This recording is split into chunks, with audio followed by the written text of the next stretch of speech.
J'ai commencé par faire l'école de la chambre syndicale de la couture parisienne à Paris. Après, j'ai intégré le studio Hermès et je viens de monter ma marque il y a maintenant 2 saisons.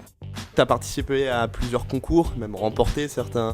Ouais, il y a eu le concours de Kobe qui était un concours en collaboration avec des Japonais. Il y a eu les trophées Saint-Roch. Plus récemment, il y a eu le festival de Dinard où on a remporté un prix dans un financement, donc un stand. Donc c'était vraiment le début de l'histoire.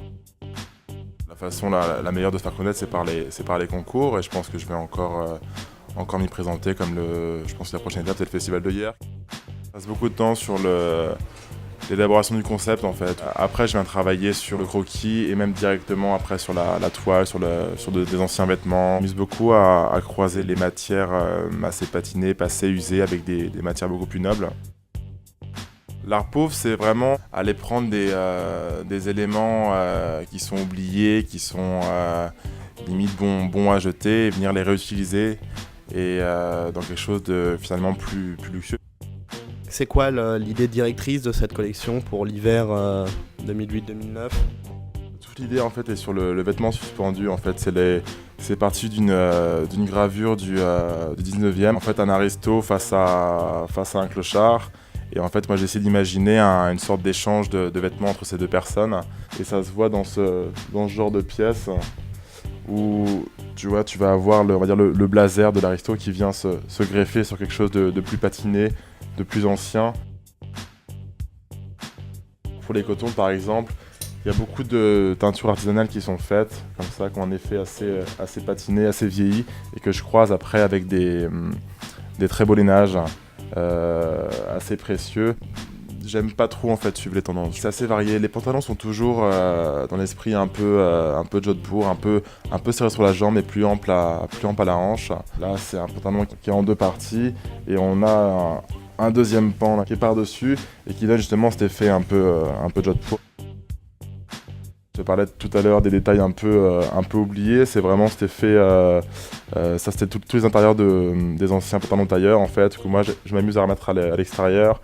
Je vends aussi avec ce pantalon un accessoire de chaussure qui est pareil, qui a ce côté assez patiné, tout ça c'est des teintures assez artisanales faites main. J'ai travaillé aussi sur la chemise, qui est plutôt masculine, un peu costume, sauf que je l'ai pareil retravaillé en suspension. Donc c'est pareil, c'est l'effet des 2 manches suspendues, toujours avec le petit détail, petit bouton de manchette pour rappeler un peu le côté un peu aristo. Pareil pour le gilet, ça c'est un gilet qui est retravaillé à l'envers en fait, c'est un gilet qui est venu se basculer, là on a normalement le dos et le devant qui maintenant vient se mettre en bas, toujours avec une teinture qui est volontairement comme à l'époque, quoi, ce côté un peu usé, patiné par le temps. Pareil pour la suspension, les manches sont escamotables, elles s'enlèvent. Les chapeaux, c'est un peu la même inspiration, toujours dans le détournement. Là, c'est un chapeau qui est travaillé avec aussi une découpe saharienne en fait, qui vient se mettre sur la nuque. Ça se porte aussi en fait en sac, tu le mets en bandoulière. Il y a toujours une idée en fait derrière un fil conducteur. Tu proposes aussi une ligne de bijoux. J'ai fait en fait remouler des cadrans de lunettes des années 50 pour venir les assembler en maillon en fait. Là c'est aussi un assemblage qui s'approche du vêtement. C'était les galons qu'on avait sur l'école d'officiers de l'armée française. Donc là c'est vraiment la pièce maîtresse de la collection accessoire. C'est le croisement du vêtement et du bijou en fait. Ça part de bretelles masculines que moi je suis venu en fait retravailler en collier avec de la chaîne et différents éléments de bijoux. Et donc où est-ce qu'on peut trouver toutes ces pièces?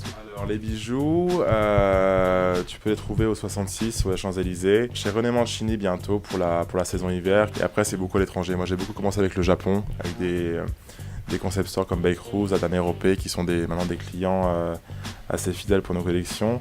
Et puis après ça se situe aussi à l'étranger sur l'Italie, sur la Grèce, sur la Chine et sur d'autres pays. Bon bah Baptiste, merci beaucoup. Merci à toi.